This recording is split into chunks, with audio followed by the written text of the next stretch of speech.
tentang penyusunan larik dan bait untuk menyampaikan perasaan, pikiran atau pengalaman, Bu. Oh iya, bagus. Selanjutnya, ya di sini ini yang kemarin kita sudah bahas, puisi merupakan, coba Bagas bisa dibaca pengertian puisi. Kelihatan atau tidak? Puisi merupakan dibaca semua, Bu. Iya. Puisi merupakan salah satu jenis tulisan di mana penyair mengungkapkan gagasan dan emosinya dengan menggunakan kata-kata yang anggun dan bersih. Format standar penulisan puisi adalah bait, yaitu kumpulan garis. Puisi dapat dibaca dalam hati atau dengan suara keras. Ya, bagus, baik. Selanjutnya, sebenarnya bagaimana sih cara menentukan tema dan suasana? Ada yang tahu? Tidak, ya sudah. Cara menentukan tema yang pertama yaitu menentukan bagaimana judul puisinya. Kita mencerna-cerna dulu judul puisinya, kemudian isi atau makna setiap bait, lalu kata kunci atau diksi yang dominan, dan terakhir latar belakang penulis atau kondisi sosialnya. Dan yang terakhir, bagaimana cara menentukan suasananya dengan cara pilihan kata atau diksinya itu harus sesuai, kemudian gaya bahasa, imajinasi yang muncul itu salah ya. Kemudian yang terakhir aroma, irama dan nada bacaan seperti itu.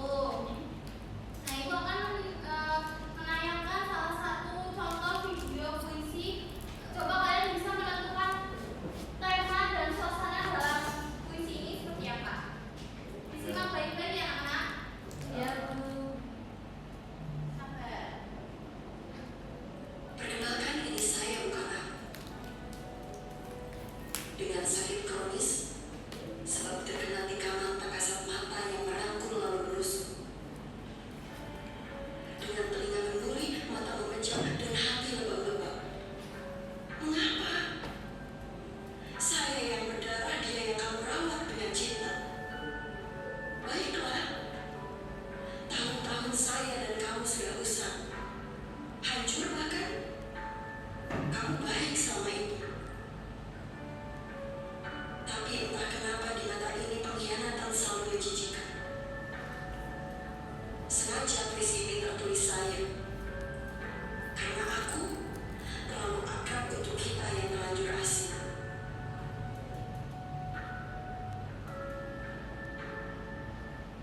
Dan sekarang ibu mau minta dua orang untuk menjelaskan tema yang ada dalam puisi ini dan suasananya apa. Untuk Mas Rizky Nurdiansyah, bisa dijawab tema dari video puisinya apa? Apakah tadi kamu memperhatikannya? Ya, Bu. Kenapa malah mainan HP? Atau yang lain? Siapa yang bisa jawab? Apa suasananya coba? Suasananya itu sedih dan sendu. Kenapa? Karena apa? Yaudah, makanya Gigi jawab. Apakah ada perselingkuhan? Ya, boleh-boleh. Kalau temanya, siapa yang jawab? Rizky Adi. Oh, sudah jawab ya? Percintaan, Bu. Oh, temanya percintaan. Ya, bagus. Pintar semua anak-anak ini ya. Ini tadi udah dikasih ya contohnya, kemudian ibu kasih contoh lagi. Ibu minta Rizky Adi untuk membacakan puisi Aku karya Khairul Anwar. Nanti ada satu puisi lagi, ibu bakal minta satu di antara kalian untuk membaca puisi tersebut. Kalau sampai waktuku, ku mau tak seorang kan merayu. Tidak juga kau tak perlu seduh seadan itu. Sedan itu. Aku ini bintang jalan. Binatang jalan. Gimana sih? Ketawain ya. Dari kumpulannya terbuang. Biar peluru menembus kulitku, aku tetap meradang menerjang. Luka dan bisa sebagai berlari-lari. Hingga hilang pedih perih, dan aku akan lebih tidak peduli. Aku mau hidup 1000 tahun lagi. Tepuk tangan. Nah, kan memang pertemuan kita kali ini kita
Minta-minta, karya Toto S. Baktiar. Setiap kita bertemu, gadis kecil berkaleng kecil, senyum.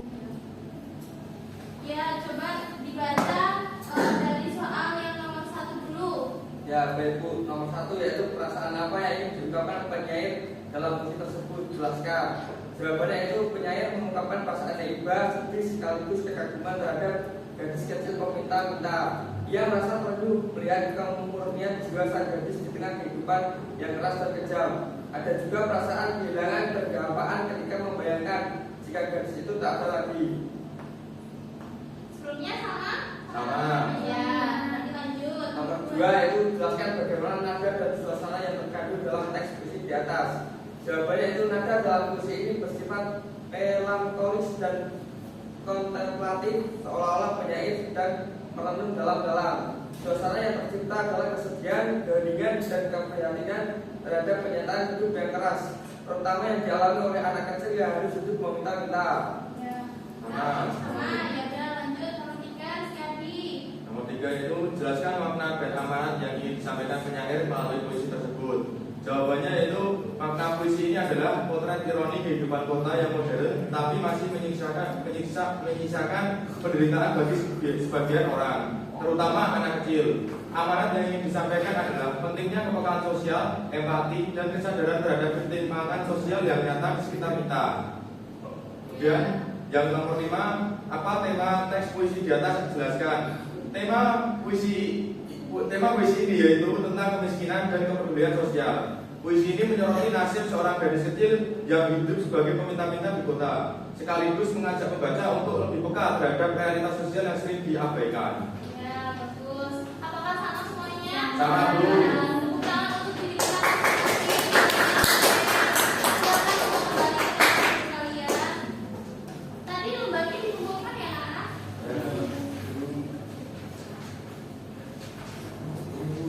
Ya, terima kasih. Coba kita ulas lagi. Oh iya. Tadi mengenai suasana dan tema.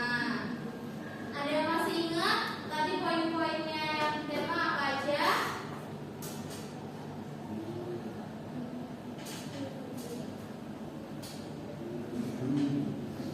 Coba angkat tangan. Ayo, udah mau istirahat loh ini. Rizky Adi angkat tangan. Coba dibaca tadi temanya ada apa aja?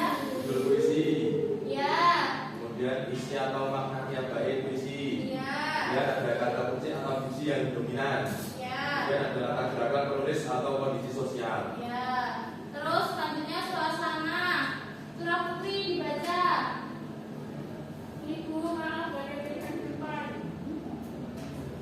Oh iya, saya sebut. Oh iya, Pilihan kata diksi, Ya. bahasa, imajinasi yang muncul dan irama dan nada bacaan. ya baik. Terima kasih Sita sudah bisa membacakan ini, sudah mau berani. Baik, untuk pertemuan kita kali ini cukupkan ya. Nanti ketua kelasnya menulis